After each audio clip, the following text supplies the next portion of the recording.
Welcome back to the deep dive.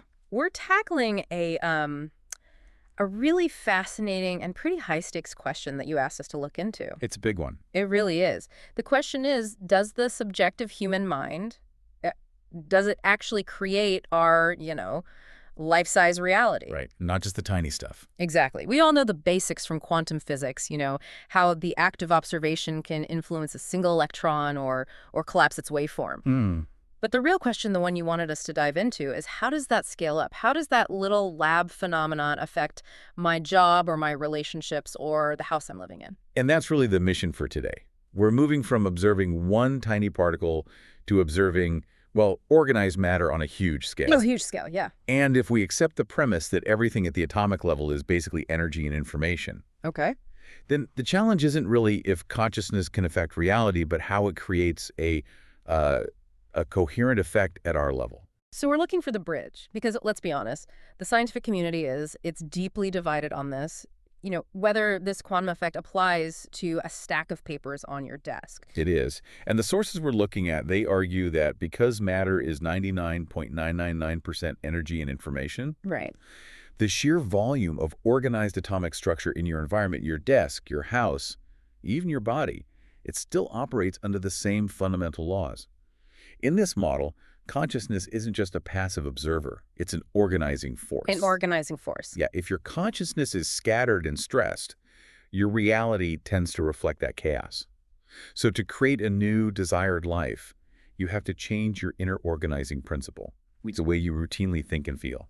I like that framing, moving from chaos to coherence. But the image that really brings this home for me is the hamster and a wheel. Mm-hmm. If you are constantly thinking and feeling the same way every single day, especially about your problems, the bill that's due, that difficult colleague, Yeah. you're basically just matching your internal state to your external world. That's it, precisely.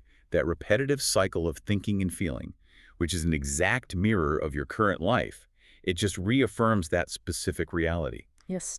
You're generating the energy signature of your past over and over. So to create something new, you have to break the habit of being yourself. And to do that, you suggest we need to become greater than 3 specific things that usually define us. That's right. 3 elements: your environment, your body, and time. Most of us let our thoughts and feelings get dictated by these 3 things every day. So today, we're laying the groundwork. We're starting with the biggest hurdle, right? The external environment. Exactly. Okay, so let's start with the brain. If the environment is the prison, I guess the question is, how did we build the walls in the first place? Well, we have to understand what the brain's main job is. At its core, it's a historical record of your environment. A historical record. Yeah. I mean, current neuroscience says the brain is structurally organized to reflect everything you know. Yeah. Every bit of information, all your knowledge, every experience you've ever had, it's all stored in the synaptic connections. And this is where it gets less abstract and more personal, Mhm. because we're not just talking theory, we're talking about a physical map in your head.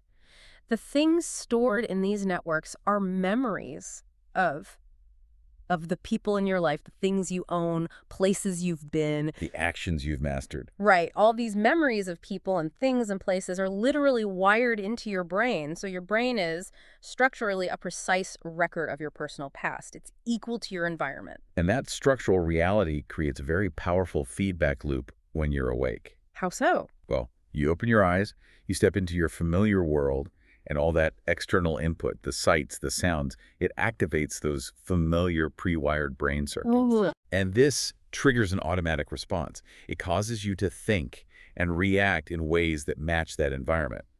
So your thoughts are coming directly from past memories already wired in there. So if quantum law says our thoughts shape reality, but our thoughts are just a reflection of our past environment, You're continually producing the exact same reality. you're trapping yourself in yesterday. It's a self-perpetuating cycle.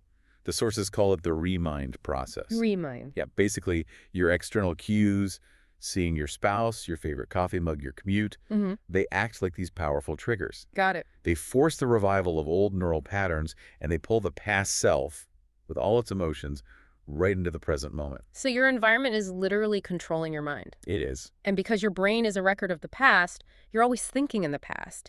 The input from your senses is forcing you to think thoughts that align with old memories, and so the past just it becomes the future. Exactly. That sensory input acts like a switch. It turns on the brain to match everything familiar. You wake up, and you immediately remember who you are in relation to everything outside of you. And that identity just dictates your actions for the rest of the day. Which leads us straight into the unconscious routine that just cements that past identity. Walk us through that automated start to the day. The sources outline a pretty typical morning. It's a sequence of totally unconscious automatic behaviors. Like what? You might wake up on the same side of the bed, you follow the exact same shower routine, use the same products, drink the same coffee, take the same route to work. All right, no thinking required. Zero conscious effort. This routine keeps the brain plugged into that past self, reproducing the same level of mind day in and day out. You're just functioning on pre-programmed hardware. And so the question becomes, why do we secretly expect something different to happen in our lives when we're running the exact same mental software every single day? It's a great question. I mean, we're repeating the same thoughts, the same actions, the same emotions. If the input is the same, the output has to be, well, status quo. And that repetition has a really serious biological consequence. Yeah, man. When you constantly recreate the same internal state by firing the same nerve cells, releasing the same chemicals, you biologically hardwire your brain to match the conditions of your reality. This is where Hebb's law is so important. Ah, yes, Hebb's law. Nerve cells that fire together wire together. It sounds simple, but this is why we get so stuck. It's the biological reason the cycle is so hard to break. The more you activate those specific neurons, the easier it is for them to fire in unison. They build these long-term relationships. They become a team. They become a team, organizing themselves into these static patterns. You can think of them as neural superhighways. So if I'm always worrying about debt, I've basically paved an 8-lane superhighway for thoughts of fear and anxiety and scarcity. Precisely. And any new optimistic thought is left traveling on a little dirt road. It's much harder. And the brain will always take the superhighway because it uses less energy. Always. And the outcome is that the habitat becomes the habit. This constant repetition turns the thought, the behavior, the feeling into an automatic, unconscious loop. You've hardwired your brain into a finite pattern. And that pattern creates a specific mental signature. Your personality. Your personality. And since that personality is now seeing the world through the lens of that hardwired past, the inner mind and outer world just become inseparable. And your personality literally creates your personal reality. So this is where the quantum model comes in as the only way out. The only way. Yeah. We have to fundamentally change our state of being, how we think, act, and feel, if we want to create a new life. We have to cultivate a new personality. Which means being greater than our present circumstances. Yes. But that raises a really hard practical question. If our brain is the past, how do we ever generate a thought that's truly free of our circumstances? I mean, when the rent is due and your boss is yelling, how do you generate thoughts of abundance and calm? It feels impossible. You have to generate an idealized self, a future destiny that only exists as a potential in the quantum field. Yeah. You have to hold that vision independent of what's happening in your external environment. This is where we look at the historical giants. Exactly. People like Gandhi, Marie Curie, Thomas Edison, Joan of Arc. These were people who were told their ideas were, impossible or even dangerous. And yet they lived as if the dream were already happening, even when all the evidence from their senses told them otherwise. Let's take Marie Curie. She was operating on, what, pure theoretical belief. Purely. Working with materials and conditions that were physically hazardous, but she was convinced she would discover something the world couldn't see yet. She didn't let the danger or the lack of funding define her. She was greater than her environment. She was. And then there's the classic example of Gandhi during India's colonial rule. He maintained this inner state of freedom and nonviolence, even though he was surrounded by tyranny, imprisonment, violence. He refused to let the outward world sway his inner world. He wasn't controlled by his environment, he wasn't worried about his body during hunger strikes, and he didn't care how long it would take. Those three elements again: environment, body, and time. That's why their contemporaries called their visions unrealistic nonsense. And in a way, they were right. Technically, yes. Their ideas were nonsense because they existed in a reality beyond the senses.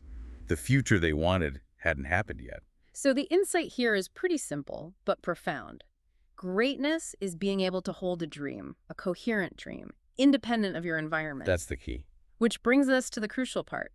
Did their ideas thrive in their minds so much that their brains actually started to behave as if the experience had already happened? Yes. And that's the bridge for the rest of us. Can we change who we are by thought alone? And the answer is yes. The answer is yes. This brings us to the most critical tool for change: mental rehearsal.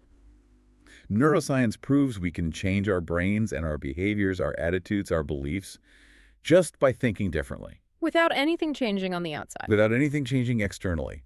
The brain circuits can reorganize based on focused intention alone. And the famous piano study in the source material is really the gold standard proof of this. It really is. And we're not talking about small shifts. So tell us about it. Okay, so researchers had subjects mentally rehearse one-handed piano exercises, things like scales and trills, for 2 hours a day for 5 days.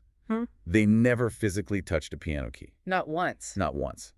And when they did functional brain scans, they had achieved almost the same physical brain changes as the group who physically practiced. That's incredible. They activated and expanded the same clusters of neurons. Almost identically. Hold on. So you're telling me I don't need a single new experience in the physical world to fundamentally change my brain's structure? That's the part I think is the hardest to really grasp. How does the brain trick itself? Well, the critical conclusion from studies like this is that when you are truly focused, single-minded, the brain does not know the difference between the internal world of your mind and the external environment. Your focused thoughts generate the same electrical signals as a real physical experience. And this is possible because of the unique structure of the human brain, specifically the frontal lobe. Exactly. The enlarged frontal lobe is the seat of your focus and intention. It's what allows us to process a thought internally while consciously, lowering the volume from all the sensory input coming from the outside world. So when we're really concentrating, the brain is choosing our internal thought over the noise of the external world. That sustained concentration is the key to mental rehearsal. And mental rehearsal, then, it basically replicates the entire learning sequence, but it just skips the physical step. It does. Normally, we change our brains through 4 elements, right? 1, we learn knowledge that makes synaptic connections. 2, we get hands-on instruction that gets the body involved. 3, we pay attention.